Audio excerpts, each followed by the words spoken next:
crypto enthusiasts have pivoted their content because how many times can you say that crypto is dead before it just gets boring? I've seen people go into motorsports like Carl the Moon. I've seen people pivot completely to AI.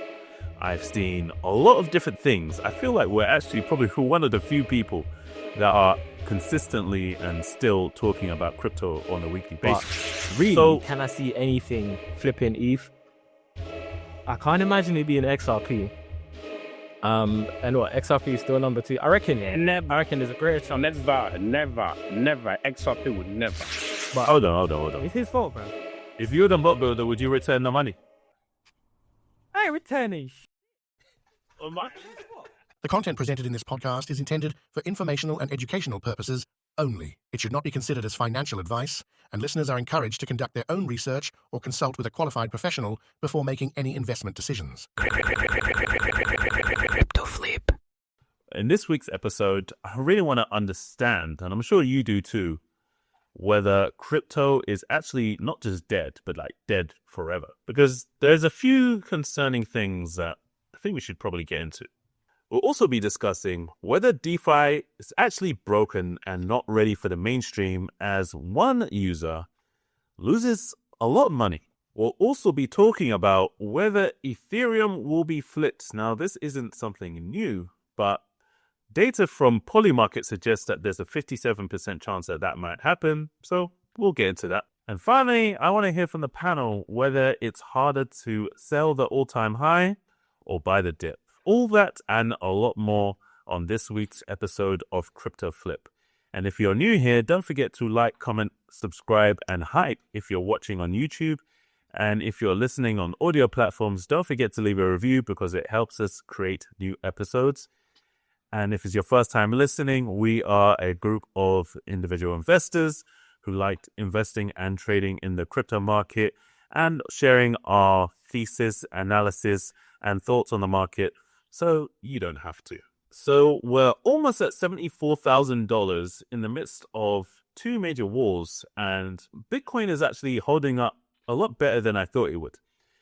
However, we really have to discuss whether not just Bitcoin, but crypto as a whole is over. Not just over, we're going into a bear market, but whether people have lost interest to the point whereby they may not come back.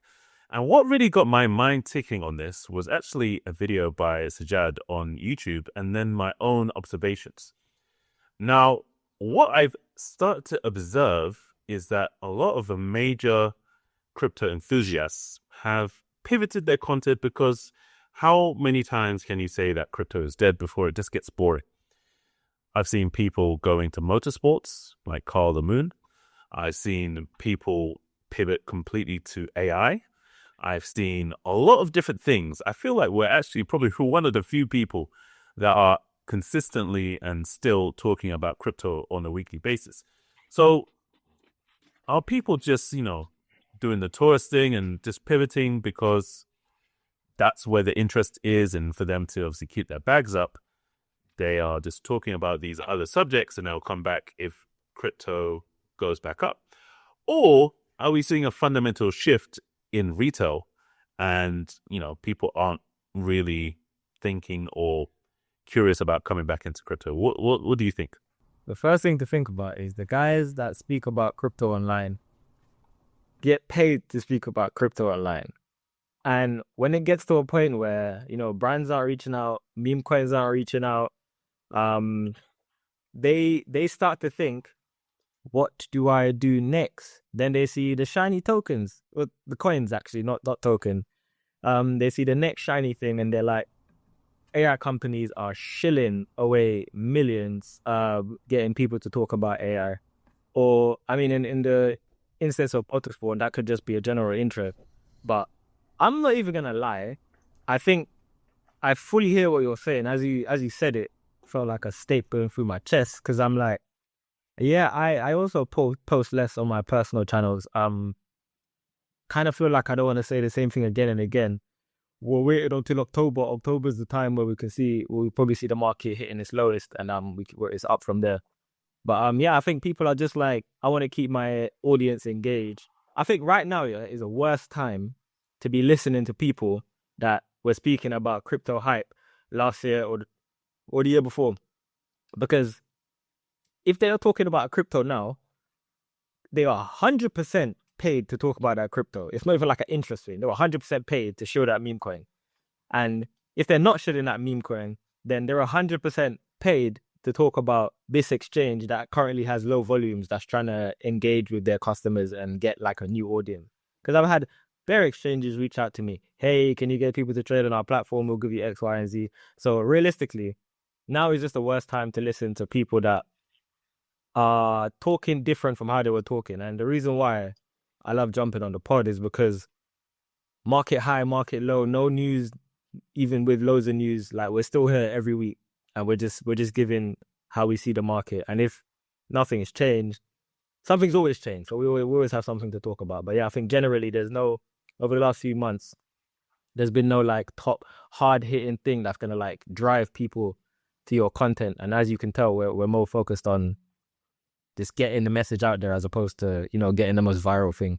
So yeah, be wary if you're listening to these crypto influencers that's been around for 2-3 years, because now, yeah, they've got no backbone, man. All of you don't make a fair point, because at the end of the day, I feel like when you have passion for this thing, this is what you like. You know what I mean? I like talking about. I like talking about tech. I like talking about AI. You know what I mean? It doesn't necessarily mean they have to be kind of like. Obviously, obviously this is a crypto specific channel. We hear that, but we talk about AI. We talk about stocks all the time. We talk about like AI. So it's like there's always something to talk about in crypto, in my opinion. So people like if we aren't being funded to talk about crypto. We choose to talk about crypto. You know what I mean? So that's why for us, it's like breathing. It's like exercise. You know what I mean? So it's a very, very light work. So yeah, well, that's that. And I think for the future, what the future might have. I mean, are we saying crypto is dead? I mean, we've heard this statement over and over again, and like, to be honest, I like hearing it because I think it's a bit deeper than. Sorry to cut you off, Lady. I just wanted to clarify what I was saying. I think it's just a bit deeper, because even in a like prior bear markets, you would have people talking about, Solana's at a floor and da-da-da-da. People are still talking about it. But now some people aren't even talking about the market. That's what I'm saying. It's turned to apathy. It's not like, I'm being critical or, this is bad for crypto. Like, some people just aren't talking about crypto at all. So, yeah, I mean, Rick's probably right in that, people are realizing there's going to be diminishing returns if you keep talking about the same thing over and over and over again. So, in order to get some of the fresh money in, they're probably going to pivot to other things, whether it's a personal interest or the next hype bubble, which is, AI or whatever. So that's where I was sort of talking about it from. Okay. So you're not talking about in the sense that this space is dead, because it's just natural peak and throws. Like now the peak is kind of gone down. Now it's naturally people getting excited about BTC making a run to the 80K. Just let that sink in. We were 126 just 3-4 months ago. Now people are now celebrating, jumping off their chair. Yes, Bitcoin is back. Just look at that. So I expect people to. No one wants to be hit with the same doom and gloom all the time. So you have to mix it up. I hear that, but I don't think crypto's dead, in my opinion. I think there's still more life. I think we obviously need a flush, and we're gonna get that flush. But at the end of the day, I think there's more to come. There definitely is more to come. But something that may not have any more to give is DeFi, because we may have a problem when it comes to DeFi, as a user recently attempted to buy Aave using $50 million worth of USDT through the Aave interface. And effectively, they lost the majority of their money. And I believe that was through slippage. So is that a user interface problem? Is that a skill issue? Are we just not ready to be providing these decentralized products? And maybe we need to over-engineering. Okay, talk on it. No, because at the end of the day, I feel like this is still the winner ratio here. When I say, cool, we're going to express some pain in the future, I think you've been expressing that pain all this sidewalk. You know what I mean? Some good, some highs, some very good highs, and then some really like, what the hell? But at the same time, I feel like we have so much more growth to grow in terms of infrastructure. But I even think like the CEO of NVIDIA agrees with me, because I feel like even though people claim that AI is coming in to kind of like take a lot of jobs away, we still have a lot of room to kind of build $1 trillion worth of infrastructure that will still require human interaction. So pivoting to that point, I feel like some of this blockchain protocols are just overly complex. How are you losing money due to slippage? That's a critical error. Like, To be fair, who released this software? to be fair, another part of that story is the user did confirm the warning on their mobile, on their phone. So they accepted the high slippage. But at the same time, this is why some people still prefer to put their money in gold or just live in CAD or treasury bond, because I don't want to lose a good portion of my wealth to a stupid error from. Like, people, I mean, still, have you heard of someone forgetting the password to their wallet, or they threw their wallet away because of okay, obviously this is a more previous error, but like, there's no hope in like recovering those without your passkey, without your password. So at the end of the day, I feel like obviously there's ways around that. Obviously there's solutions like driven around that. But particular to this overcomplicated protocol, it should be simple enough to be able to unrun any amount of fiat to any other tokens you need. You know what I mean? And then if you don't have that, why hasn't it been built? Why is it not efficient enough? And if this is like, whichever team released such a product should be fired at the end of the day. Like, you know what I mean? Like, yeah, this is a fireable offense. Like, I mean, this is a flaw in your protocol. Like, it should never, like, and this is why, like I said to you, we don't have that high penetration we should. You know what I mean? We're still below global penetration, still like, what, 3, 4, 5%? Even less than that. There's 8.7 billion people in the world. Yeah, definitely.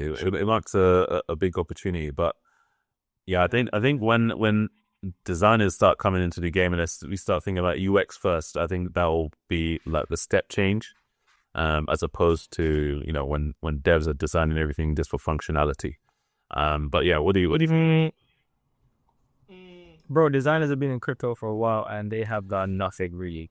Nothing good. And they didn't start, and then it's just complicated, bro. Like, at the end of the day, I blame this on the user, but I think Aave, especially that founder that bought his $26 million mansion in Notting Hill a couple of weeks ago, should have done better and probably should have refunded some of this guy's money.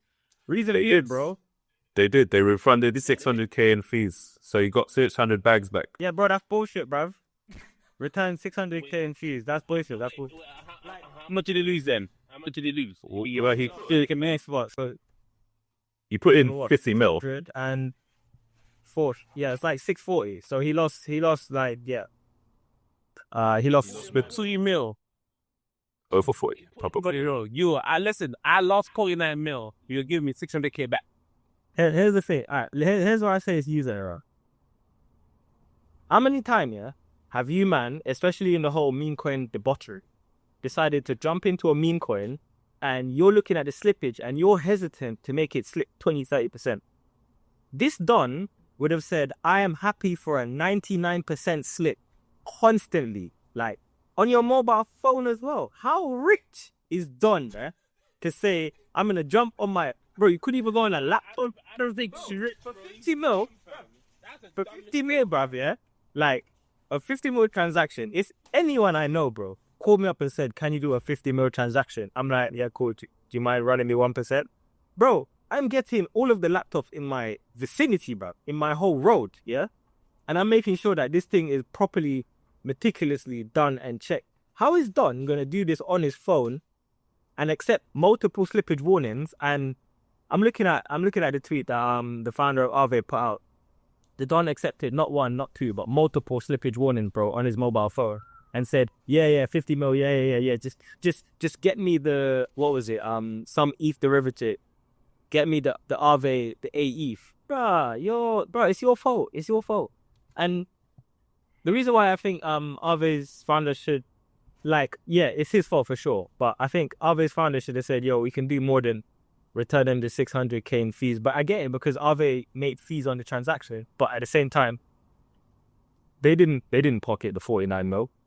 it looks like 32.6 million went to the block builder. Like the block builder, bro, when he saw that transaction coming in, they, them, whatever. When he saw that transaction coming in, Oh my god. He said it quick. bro, because free it, bro. A block builder, yeah, is normally getting like minuscule amounts, like one small percentages. Like people that want to slip, they probably get most of their money when a new token's launched, like Trump, and people are aping in, and people are like, yeah, I'm happy, 20%, 30% slippage, 40, 50%. So when this guy saw 32.6 million, this Don fell off his chair, bro. He was like, that's it. I've made it. And I'm not going to lie, at that point, he could have said, you know what, I'm going to return 50% of this guy's money because it was genuine error. But I guess at that rate, like, nothing would have been enough. But Hold on. it's his fault, bro. If you're the bot builder, would you return the money? I ain't returning But it's not your job to return the money. I'm telling you, man. Yeah. It's not. But I'm just asking as a moral thing. Like, you know, the guy made the error. You know what I'm saying? This is a true. I think this is a two-part. This is a two-party debacle, man, because at the end of the day, it should be. Yes, the user shouldn't have done it. Shouldn't have kept a multiple snippet like warning. You shouldn't have done that. You should have probably hold up whatever is so important for you to buy it, unless it's gonna make you, brother, 50, 100x. It's not worth losing 49.5 million or 49.4 million. It's not worth it. And also, again, to the overcomplicated protocol that RV is built, like, let's be real. And I mean, people are not using it. They will just go obsolete like every other token. You know what I mean? Preach. Hey, I'm not going to lie. You're 100% correct because I've used Arbe a bunch of times and I use it just when they turn into ETH. And I think there's still like $60 to $100 worth of my tokens on Arbe, USDT or some stablecoin derivative. But it is so difficult to get off. And it costs so much in fee for a small amount like that. In my mind, I'm like, I'm just leaving it. I'm just going to leave it there. But yeah, you're totally right. It's complicated. As a developer, yeah, do you think that design was intentional or was that a mistake? I don't know if it's intentional. I think the amount of check that they need to do is it. Let me ask another question. Let me have another question here. If they wanted to fix this solution, they wanted to fix this problem, do you have the power to fix it or not? I hear that, but here's the thing: if they were to fix the problem, people would hound them because they're like, well, this is not decentralized. You know, I press one button and the transaction automatically goes through. They'd probably have more user error than like the multiple steps of I'm gonna accept slippage. And if they didn't have the slippage acceptance, people just wouldn't use it because they're just like, well, okay, 5% slippage, my transaction keeps failing when block and networks are busy. So I get it, but I wouldn't return any of this money, but they should. Listen, yeah. And you know what, yeah. And then this segment, I'm gonna segue to another point. I'm gonna keep banging this currently to everyone understand. This is why we'll never, until we figure out a way to make these protocols easy to unwrap users, we will never cross $10 trillion market cap. We will never do it.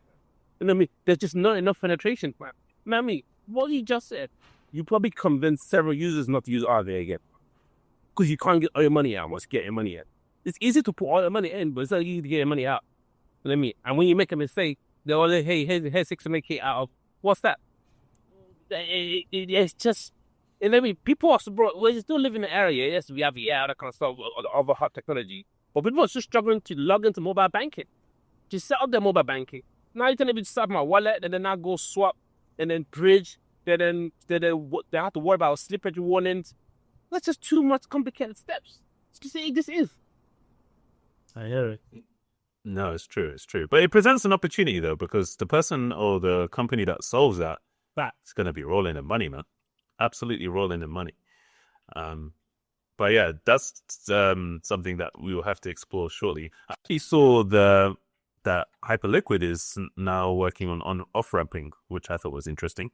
And they're off-ramping into a number of different currencies. I think pounds, euros, some other currencies, but that's a bit of a side point. So I was happy to see that because Hyperliquid is one of those platforms that have a lot of promise, and I think people will utilize that.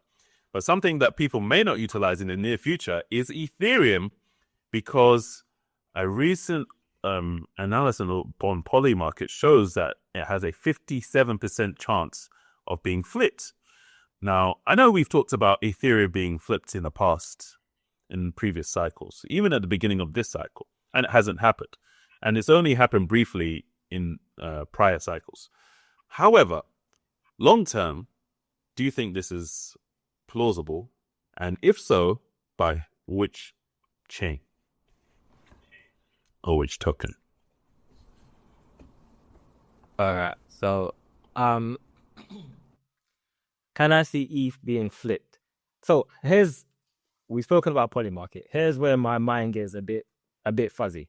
Now, we have said we believe Polymarket is basically looking into the future as a prediction market. It's predicted a whole bunch of things and it's been spot on because the majority of people think this will happen and it tends to happen for like really big things.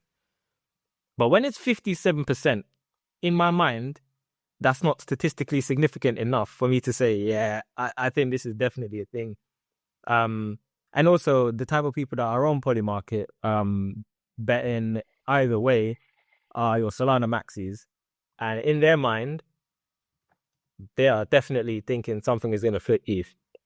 Can I see anything flipping ETH? I think ETH has been doing not enough for too long. I totally agree.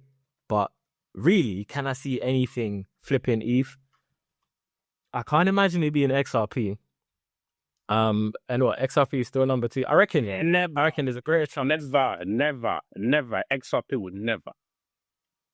Exactly. I reckon there's a higher chance here of Tether flipping ETH than BNB or XRP. Right now. Yeah, but Tether doesn't really count though, does it? But it does. Them man are printing.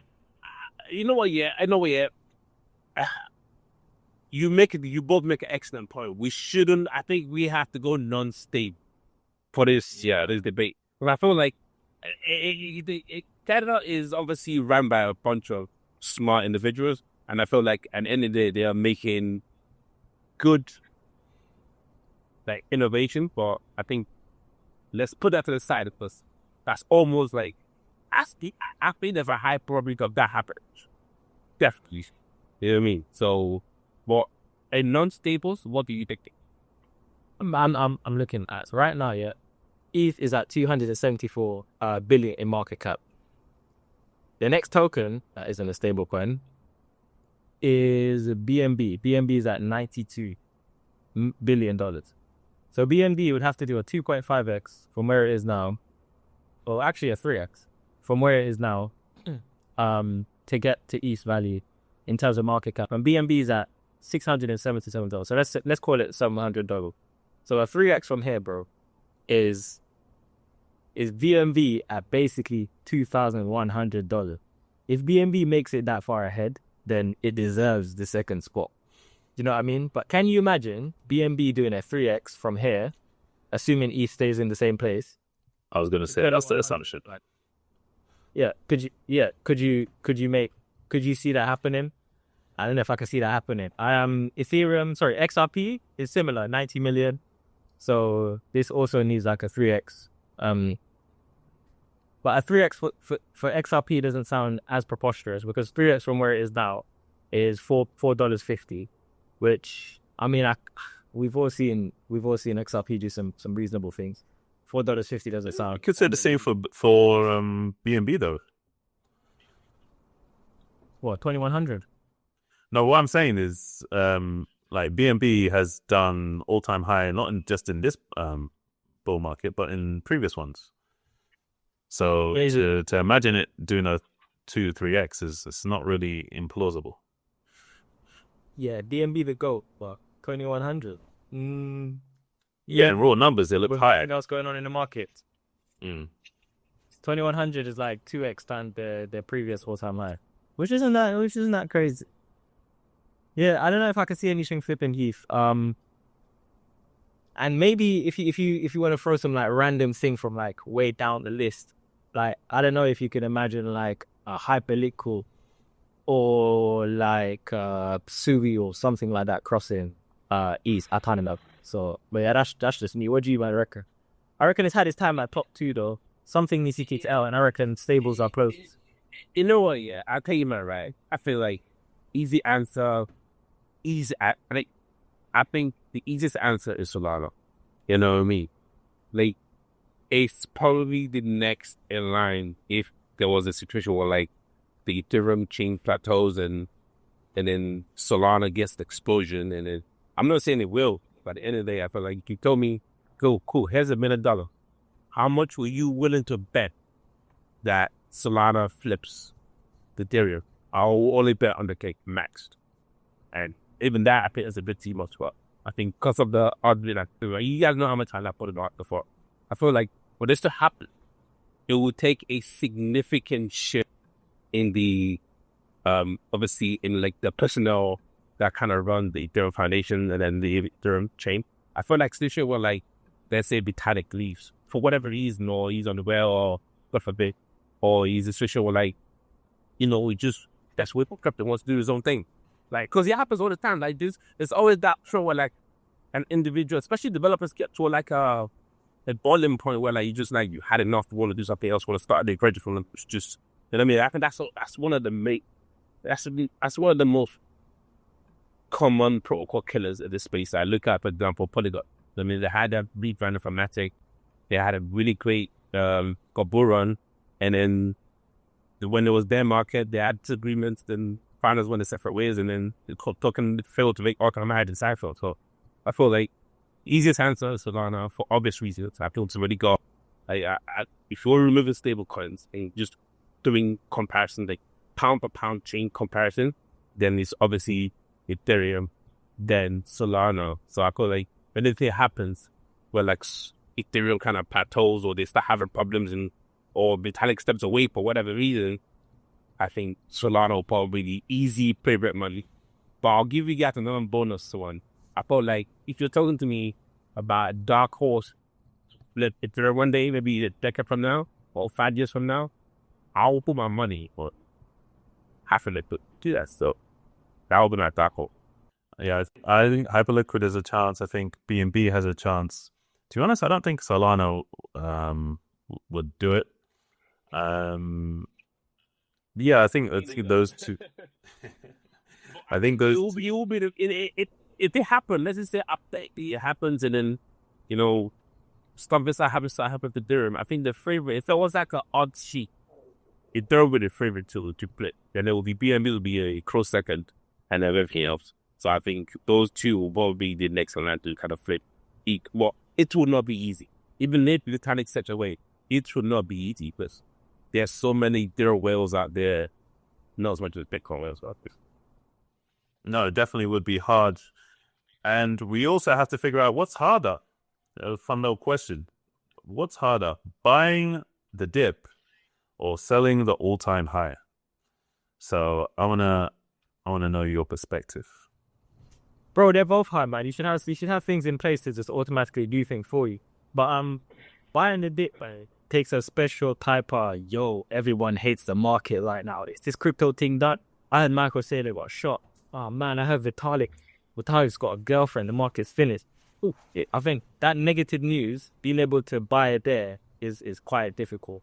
Like, I think we've all done it, but there's always that thing in the back of your head saying, nah, bro, this is stupid, bro. What you did, versus selling at the top. But I think the unrealized gains of saying, I'm going to sell it. This thing has gone up 5x. I'm going to sell it now. In my mind, is easier than saying, I'm going to put some fresh cash in when no one cares. I'd say buying the dip is harder than selling the talk. Would you Mara interested? What do you think, Digi? I think with experience, either way, I think buying the dip is easier. And I explain my issue that especially in crypto, I think stocks is a no-brainer. You should definitely always back dip. That means it's easy way to get rich. But in crypto, I feel like we get major corrections, and you usually get that relief funds. And if you have an ample amount of experience, I feel like you start hearing this doom and gloom, it's over. Another rubbish cycle. Bitcoin is dead. Ethereum is dead. Usually, history claims that that's usually a good time to start buying again. So I feel like, personally for me, climb at the top is always there. Like this cycle, I thought something is here at 101k because I wasn't trying to like wait or 120k. Like it's not gonna happen. You know what I mean? I didn't want to risk it, so it's like I think sending at the top, the perfect top, it's a lot harder than buying it because sometimes you could get a 60% correction and eat. I think if you're smart enough, if you're savvy, even if you have any kind of investor experience, say goodbye. Even if you're a better man, say goodbye. You know what I mean? And then I feel like greed is the main reason why I think, personally, with every the investors and traders in this market, that's the reason why the market will never, ever, ever exist. It's got human greed. There's always that voice of black man that's telling you, what if it goes another 30%? Another 10x, another 20x, another 50x. Okay, I'll hold up on me. 7. Boom.